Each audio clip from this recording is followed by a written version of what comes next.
कैसे हैं आप सब लोग। आतिफ कॉन्फ्रेंस रूम की कुर्सियों पे तरतीब से बैठे आईएसआई के मेंबरान से मुखातिब हुआ। फाइन सर, तमाम बैक जबान बोले। किसी तमहीद में पड़े बगैर मैं ताज़ा सूरत हाल आप लोगों के सामने रखना चाहूँगा। पिछले चंद माह से हमारे एक दोस्त ने काफ़ी उद्यम मचाया हुआ है। मेरी मुराद मेजर रोहित से है। उससे पहले भी मैंने एक दो दफ़ा उसके बारे बताया था कि ये काफ़ी ख़तरनाक और चालाक शख्स है, बल्कि ये बात उसकी पाकिस्तान आमद से पहले आप लोगों तक पहुंचाई जा चुकी थी और उसी मकसद के लिए ये हुक्म भी दिया गया था कि कोई अकेला फ़र्द उससे नहीं उलझेगा, मगर मेरा ख्याल है इस एहतियात का कोई फ़ायदा नहीं हुआ। हमारे 2-3 बंदों को नुकसान पहुंचाने के बाद उसकी हिम्मत इतनी बढ़ गई है कि वो हमारा ताक़ुब कर रहा है। उससे ज़्यादा हमारी तौहीन क्या होगी। फिर खुशकिस्मती से जब उसका कोई कुलियो मिलता है तो पुराना एजेंट भी उसे रोक नहीं पाता। ये क्या है, सिर्फ बेपरवाही। अगर उसी तरह होता रहा तो हम आगे आगे होंगे और दुश्मन हमारे पीछे पीछे। अपने मुल्क ही में हम उनसे छुपते फिरेंगे। आप सारे तरबियत याफ्ता एजेंट हो, कई किस्म के जहनी और जिस्मानी इम्तहानात के बाद इस मकाम तक पहुँचे हो, इसलिए कोशिश करो कि तुम्हारी वजह से मुल्क को कौम की तौहीन ना हो। अगर वो जिस्मानी लिहाज से तुमसे बरतर है तो दिमागी सलाहियतों से उसे शिकस्त दो। क्या हो गया है तुम्हें, याद रखो। उसके बाद गलती की कोई गुंजाइश नहीं होगी। सिद्दीकी साहब ने बहुत वाज़े अंदाज में कह दिया है कि जिस शख्स से भी बेहतियाती हुई उसका खमियाजा उसे भुगतना पड़ेगा। आतिफ एक लम्हा सांस लेने को रुका और फिर उसकी बात जारी रही। आज के बाद आप लोगों ने हुलिया बदल के निकलना है, क्योंकि 1-2 छापों के दौरान आप दुश्मनों की नज़र में आ चुके हो। वाज़ेह टारगेट बनने की कोशिश नहीं करनी। बाकी कोशिश करें कि 2 और 3 की टोलियों में घूमें। मेजर रोहित के बारे हल्की सी खबर की भी फौरी तौर पर मुझे या सिद्दीकी साहब को इत्तला दें। अगर हम ना हों तो आपस में एक दूसरे को खबर करें। उसके अलावा भी कई छोटी छोटी एहतियातें हैं जो आपको अच्छी तरह मालूम हैं कि आपकी बुनियादी ट्रेनिंग का हिस्सा हैं, मगर भूली बसरी हो चुकी हैं। उनको जहन में ताज़ा करो। उस लापरवाही और बेएहतियाती की वजह से हमारा एक कीमती साथी हमेशा हमेशा के लिए बिछड़ गया है, और अगर यही हालत रही तो अगला नंबर हम में से किसी का भी हो सकता है। मुल्क की हिफाजत में जान देना बिलाशुबा शहादत है, और शहादत का रुतबा बहुत अजीम तर है। लेकिन याद रखना, मुल्क को शोदा से ज्यादा गाजियों की जरूरत है। बाकी बातें काफ़ी हैं, लेकिन मैं थोड़े कहे को काफ़ी जानते हुए उम्मीद करता हूं कि मैं अपनी बात की वजाहत कर चुका हूं। अब अगर आप में किसी ने कुछ कहना है तो कह सकता है, मगर उसकी दावत पे किसी ने जबान न खोली। आपकी खामोशी से मैं 2 ही नतीजे अखज़ कर सकता हूं कि या तो आपको सब कुछ समझ आ गया है या आपको बिल्कुल समझ नहीं आई है।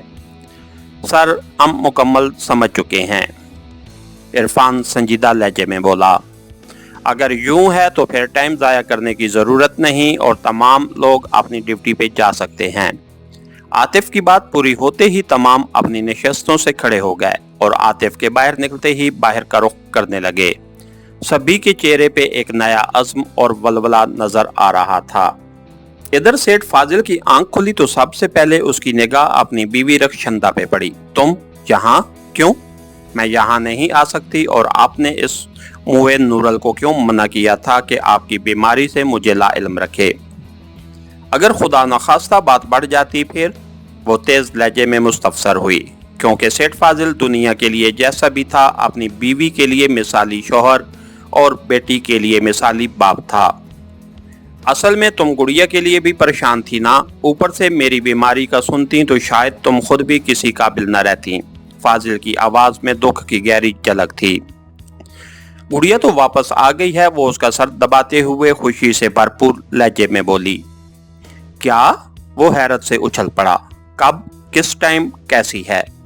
आराम से वो उसे वापस लिटाते हुए बोली। अल्लाह का शुक्र है, वो बिल्कुल ठीक है और इस टाइम सो रही है। बब बिल्कुल ठीक है? वो बदहवास हो गया। उससे पूछ तो लिया था ना, और खुद भी देख लिया था ना।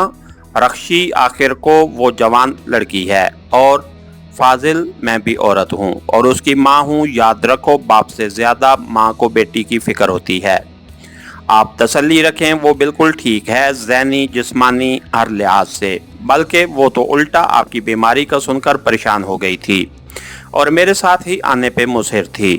میں نے بڑی مشکل سے اسے روکا ہے۔ اس کا مطلب ہے وہ بالکل ٹھیک ہے، تو نے اطمینان تو کر لیا ہے نا؟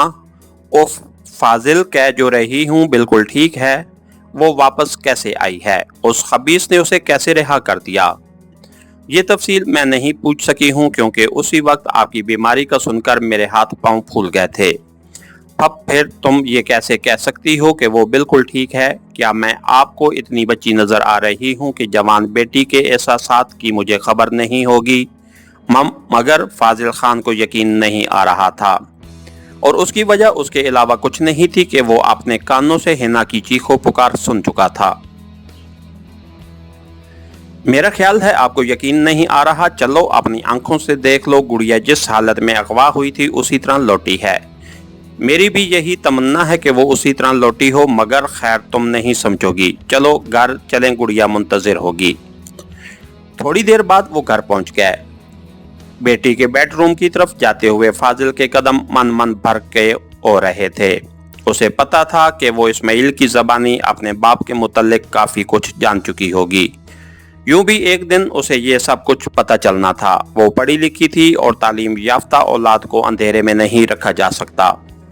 اگر وہ لڑکی نہ ہوتی تو شاید فاضل کب کا اسے اپنے رنگ میں رنگ چکا ہوتا۔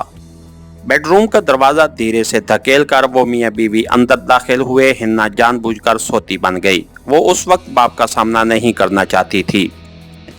یہ تو سوئی ہوئی ہے تو سونے دو، بعد میں بات کر لینا، رخشندہ بولی، اور فاضل سر ہلاتے ہوئے اس کے ہمراہ باہر نکل گیا۔ بیٹی کو سکون کی نیند میں دیکھ کر اس کے اندیشے تو ختم ہو گئے تھے، مگر یہ سوال ہنوز تشنے تھا کہ اسماعیل نے اسے بغیر کچھ کہے کیسے رہا کر دیا تھا۔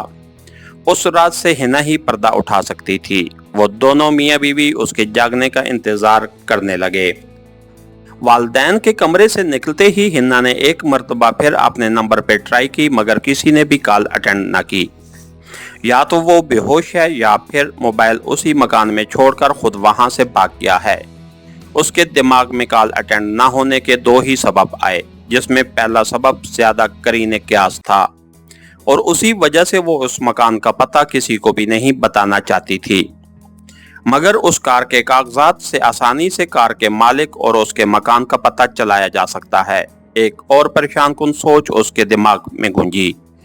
یوں بھی اسماعیل کی کار وہ گھر کے اندر تک لا چکی تھی۔ چلو صبح تک انتظار کرتی ہوں۔ اگر اس کے بعد بھی اس نے کال اٹینڈ نہ کی تو اس کی اپنی قسمت، مجھ سے جو ہو سکا میں نے کیا، اس سے زیادہ میرے بس میں ہی نہیں تھا۔ یہ سوچ کر وہ سونے کی کوشش کرنے لگی۔ اس کے باوجود کہ پچھلے چند روز اس نے بہت زیادہ تکلیف اور بے آرامی میں گزارے تھے، وہ اپنی اس کوشش میں کامیاب نہ ہو سکی۔ نیند حیرت انگیز طور پر اس کی آنکھوں سے دور تھی۔ یہ بات اس کی سمجھ سے باہر تھی کہ وہ اسماعیل کے لیے اپنے دل میں اتنی ہمدردی کیوں محسوس کر رہی ہے۔ وہ اس کے باپ کا دشمن تھا اور اس ناطے براہ راست نہ صحیح بالواسطہ اس کا دشمن ضرور تھا۔ اس دشمنی کی سزا وہ پچھلے چند دنوں میں بھگت چکی تھی، اور یہ بھی بعید نہیں تھا کہ زندگی کے کسی اور موڑ پہ بھی اس کا سامنا دوبارہ اسماعیل سے دشمن کی صورت میں ہوتا۔ سب سے بڑھ کر وہ اس کے باپ کو قتل کرنے کے درپے تھا، اور اب جب کہ حنا رہا ہو کر آ گئی تھی، لازماً اس کا باپ بھی اس کے خلاف سرگرم ہو جاتا، اور اپنے باپ کے اختیارات وہ اچھی طرح جانتی تھی۔ ان دونوں کے ٹکراؤ کا کیا انجام ہونا تھا، اس بارے وہ کوئی اندازہ بھی نہیں لگا سکتی تھی۔ البتہ وہ اتنا جانتی تھی کہ ان دونوں میں سے کسی کی بھی موت اسے گوارا نہیں تھی۔ جانے کتنی دیر وہ انہی خیالات میں گم رہی۔ اچانک اس کی نظر دیوال گیر کلاک پہ پڑی۔ صبح کے 5 بجنے والے تھے۔ اس نے ایک مرتبہ پھر اپنے نمبر پہ ٹرائی کی، نتیجہ حسب سابق رہا۔ 2-3 مرتبہ ٹرائی کرنے کے بعد وہ فون بند ہی کرنے لگی تھی کہ فون سے اسماعیل کی نیند میں ڈوبی ہیلو ابھری۔ اس کے ساتھ ہی ہماری آج کی ایپیسوڈ کا اختتام ہوا۔ कहानीगर चैनल को लाइक कीजिए, सब्सक्राइब कीजिए और बेल आइकन को प्रेस कर दीजिए ताकि हर आने वाली नई वीडियो आप तक बर वक्त पहुंच सके। शुक्रिया।